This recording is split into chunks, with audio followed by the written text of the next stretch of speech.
खबर छोटी हो या बड़ी मगर बेबाक होगी। हर खबर पर होगी पैनी नजर। आप देख रहे हैं बिजनौर दस्तक। नियंत्रण का एक कार्यक्रम 1 जुलाई से चल रहा है। स्वच्छता सैनिटाइजेशन उसका प्रमुख पार्ट है। इसको हम विशेष रूप से एक अभियान के रूप में लें। बकरीद के दिन कुर्बानी जहां होगी वह सार्वजनिक स्थल नहीं होगा, जो निर्धारित स्थल और पहले से चली आ रही वहीं पर होगा। हम सुनिश्चित करें कि यह स्थान कोई सड़क, कोई चौराहा या कोई ऐसा सार्वजनिक पार्क या कोई ऐसा स्थल न हो जहां को लेकर के अनावश्यक विवाद हो। और कुर्बानी के बाद जो भी वहां पर सॉलिड वेस्ट पड़ा हो उन सबको निस्तारण करने की भी व्यवस्था की जानी चाहिए। चाहे वह आयोजक करें, चाहे वह नगर निकाय या पंचायती राज विभाग से जुड़े हुए लोग करें, इस व्यवस्था को पहले से सुनिश्चित होना चाहिए कि कुर्बानी के तत्काल बाद उसकी सफाई की व्यवस्था भी हो जाए, जिससे गंदगी न होने पाए।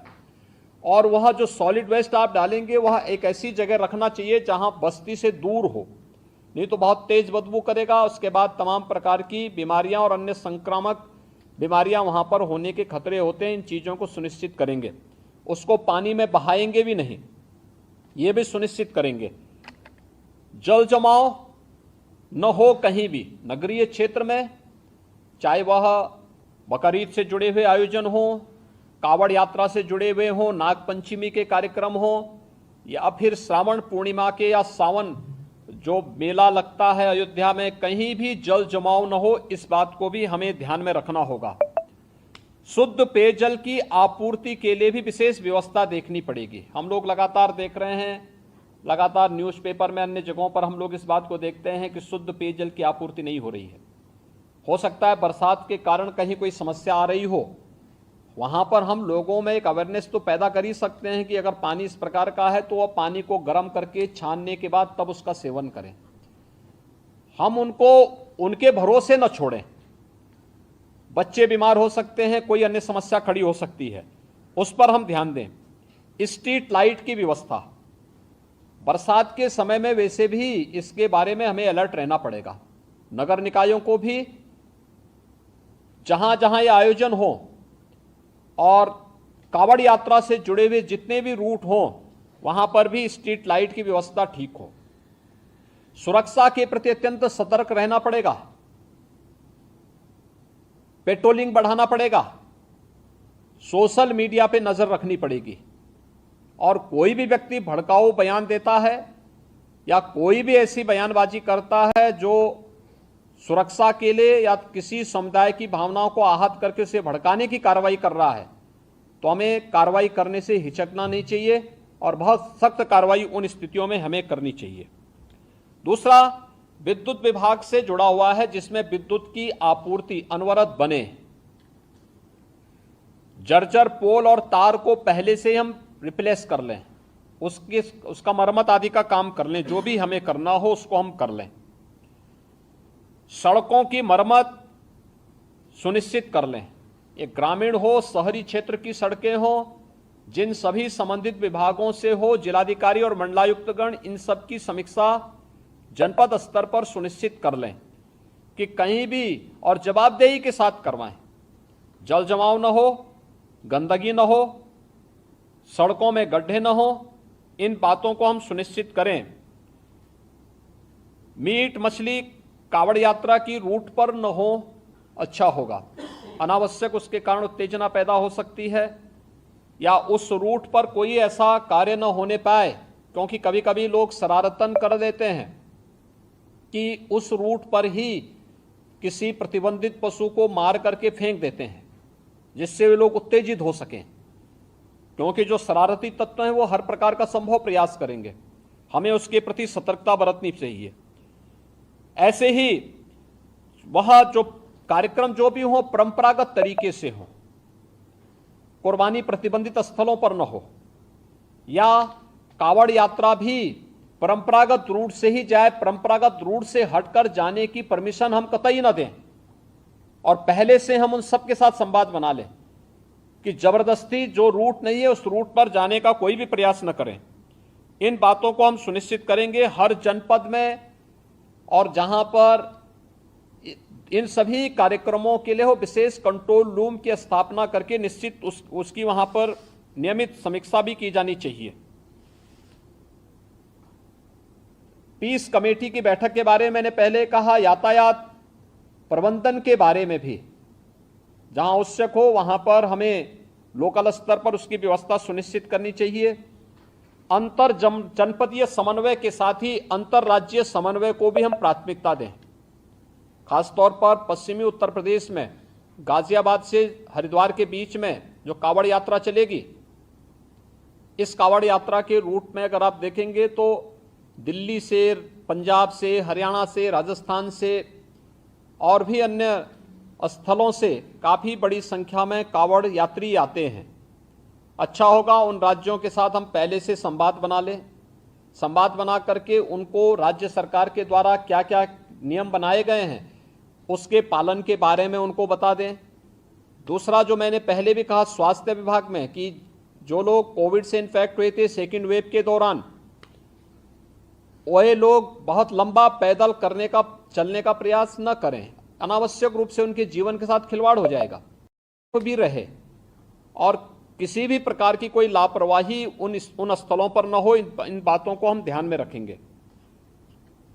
प्लास्टिक फ्री सभी आयोजन हो, किसी भी आयोजन में जब प्लास्टिक को हम लोग 19 में प्रतिबंधित कर चुके हैं और इधर भारत सरकार ने 1 जुलाई से प्लास्टिक पूरी तरह प्रतिबंधित किया है, तो हम लोग प्लास्टिक फ्री पूरी व्यवस्था को बनाने का प्रयास करें। स्वच्छता का विशेष ध्यान दें।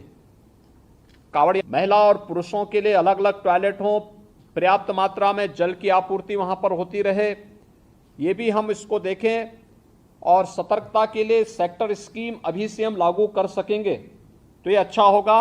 इन सभी कार्यक्रमों को व्यवस्थित तरीके से अभी से लेकर के और स्वतंत्रता दिवस के कार्यक्रम के लिए जो भी आयोजन हर जनपद के लिए, हर विद्यालय के लिए, हर ग्राम पंचायत के लिए हमारा प्रयास होना चाहिए कि ग्राम पंचायत के सचिवालय में भी स्वतंत्रता दिवस के दिन भारत का राष्ट्र झंडा फहराया जाए। नगर निकायों में होना चाहिए, हर नगर निकाय के अंदर अच्छा आयोजन होना चाहिए, सांस्कृतिक कार्यक्रम होना चाहिए, राष्ट्रभक्ति के गीतों को का वहां पर कार्यक्रम हो, स्वतंत्रता संग्राम सेनानियों को।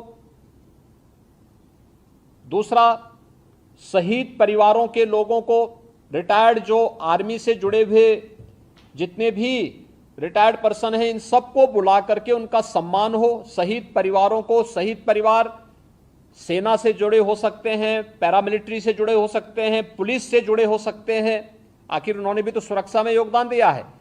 उन लोगों के सम्मान का कार्यक्रम होना चाहिए, हर एक जगह होना चाहिए। स्थानीय स्तर पर हो सकता है आजादी की लड़ाई के दौरान बहुत सारे ऐसे योद्धा रहे होंगे जो इतिहास के पन्नों में गुम हो गए होंगे, अज्ञात होंगे, लेकिन लोकल स्तर पर उनका गायन होता है। लोकल स्तर पर लोग लोक कथा के माध्यम से, लोक परंपरा के माध्यम से उनका श्रवण करते हैं। अच्छा होगा उन ग्राम पंचायतों में उनकी तस्वीर है तो उस तस्वीर के साथ हम वहां पे उन्हें इस अवसर पर श्रद्धांजलि देने का कार्य करें, उन्हें नमन करने का कार्य करें।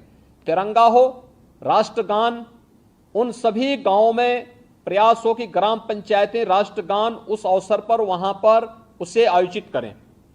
जिन गांवों में अमृत सरोवर बन चुके हैं, अमृत सरोवर के तट पर ही यह आयोजन हो सके तो अच्छा होगा। उसकी फोटोग्राफ भी कलेक्ट करें ग्राम्य विकास विभाग कि ग्राम पंचायतों के साथ संवाद बना करके ग्राम्य विकास और पंचायती राज विभाग वहां पर इस कार्यक्रम को आयोजित करें। नगर विकास विभाग भी इस बात को सुनिश्चित करें कि अगर अमृत सरोवर बन चुके हो तो अमृत सरोवरों के तट पर भी कुछ कार्यक्रम लोकल पार्षद के नेतृत्व में इन आयोजनों को हम कर सकेंगे। उसका अपना एक मैसेज होगा। और समाज के हर तबके के मानिंदों को बुलाइए, जितने भी ऐसे सिविल सोसाइटी से जुड़े हुए नागरिक हैं उन लोगों को भी हमें इस आयोजन के साथ शामिल करना चाहिए और समाज के उन सभी लोगों को सम्मानित करना चाहिए जिनका योगदान राष्ट्रीय सुरक्षा के लिए या सुरक्षा बलों से लोग जुड़े हुए रहे हैं या कोई शहीद परिवार है, उन लोगों को हम लोगों को उस अवसर पर बुला करके सम्मानित करना चाहिए। इसकी एक विस्तृत कार्य योजना मुख्य सचिव के स्तर पर यहाँ पर राज्य स्तर से तैयार हो जाए और इसे भव्य रूप में आयोजित करने की व्यवस्था की जानी चाहिए। अच्छा होगा कि बेसिक शिक्षा परिषद और माध्यमिक शिक्षा परिषद के बच्चों को प्रभात फेरी निकाली जाए उस दौरान, स्वच्छता को लेकर के, जल संरक्षण को लेकर के, वृक्षारोपण को लेकर के, शहीदों के चित्रों को लेकर के प्रभात फेरी निकले और फिर वहां पर उस आयोजन को विद्यालय परिसर में सांस्कृतिक कार्यक्रम के साथ साथ राष्ट्रभक्ति के गीतों के साथ हम इन कार्यक्रमों को आगे बढ़ा सकें। आखिर देश की आजादी के अमृत महोत्सव कार्यक्रम का कोई मतलब तो होना चाहिए और उसे हम कैसे आगे बढ़ा सकते हैं, इस दिशा से हमें इन कार्यक्रमों के साथ जुड़ने की आवश्यकता है। आयोजन जो 10 से प्रारंभ होंगे, सेक्टर प्रणाली हम सख्ती के साथ लागू करें। 9 या 10 जुलाई से प्रारंभ होने हैं और 15 अगस्त तक चलेंगे। हम इन सभी कार्यक्रमों में पूरी सतर्कता बरतें। इस दौरान हमारा प्रयास होना चाहिए कि सभी सीनियर अधिकारी एक एक गतिविधि की मॉनिटरिंग करें, पेट्रोलिंग को बढ़ाएं। शरारती तत्व अपनी हरकतों से बाज नहीं आएंगे जब तक आप कठोरतापूर्वक उनके खिलाफ कार्रवाई नहीं करेंगे, और हमें कार्रवाई करने में किसी भी शरारती तत्व के खिलाफ एंटी सोशल और एंटी नेशनल एलिमेंट कोई भी हो, उसके खिलाफ कार्रवाई करने में कोई हिचक नहीं होनी चाहिए।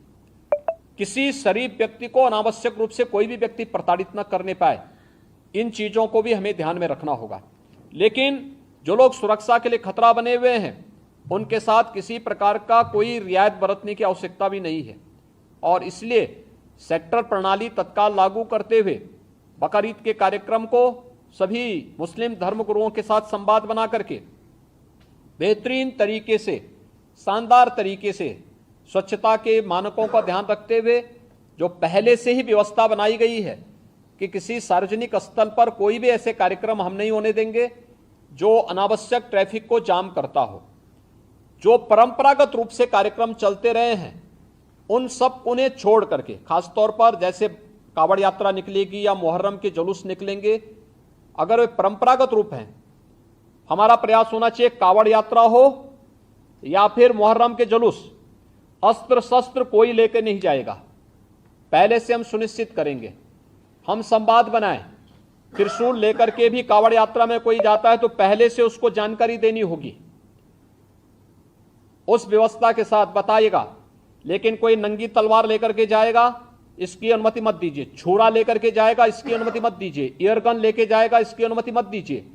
अनावश्यक रूप से भावनाएं आहत न होने वाली कोई भी ऐसी हरकत प्रशासन के स्तर पर भी न हो, और कावड़ संघ हो या मुहर्रम के जुलूस हो, अस्त्र शस्त्र का प्रदर्शन न हो, यह भी हम सुनिश्चित करेंगे, जिससे स्थानीय स्तर पर किसी भी प्रकार की कोई कानून व्यवस्था के साथ खिलवाड़ करने की स्थिति न आने पाए। हर एक जुलूस जो भी निकले उसकी निगरानी होनी चाहिए, ड्रोन के माध्यम से, सीसीटीवी कैमरे के माध्यम से, वीडियोग्राफी के माध्यम से हमें करने में कोई संकोच नहीं करना चाहिए। कावड़ यात्रा की जो निगरानी हेलीकॉप्टर के माध्यम से होती है वह पूर्व की भांति उसी प्रकार से इस वर्ष भी होगी।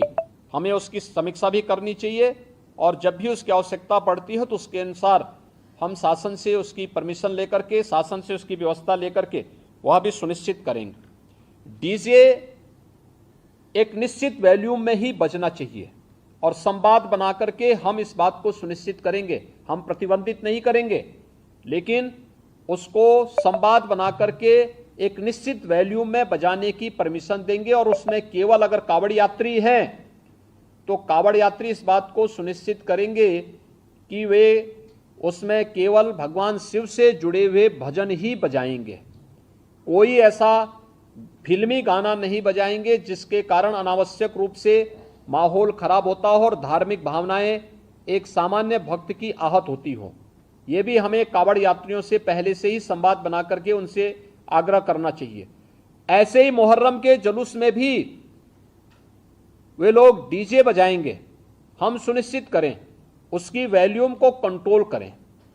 अनावश्यक रूप से ढोल और ताशा बजा करके शोरगुल उतना न बचाएं जो कान फोड़ू हो जाए, और कान फोड़ू व्यवस्था को हमें रोकना पड़ेगा, हर हाल में रोकना पड़ेगा। अस्त्र शस्त्र का अनावश्यक प्रदर्शन नहीं करेगा कोई, और हर एक जितने भी ऐसे लोग होंगे जो जुलूस का नेतृत्व करेंगे, उनसे लिखित एफिडेविट भी आप लोग ले लेंगे स्थानीय स्तर पर पहले से व्यवस्था बना करके। तो पर्व और त्योहार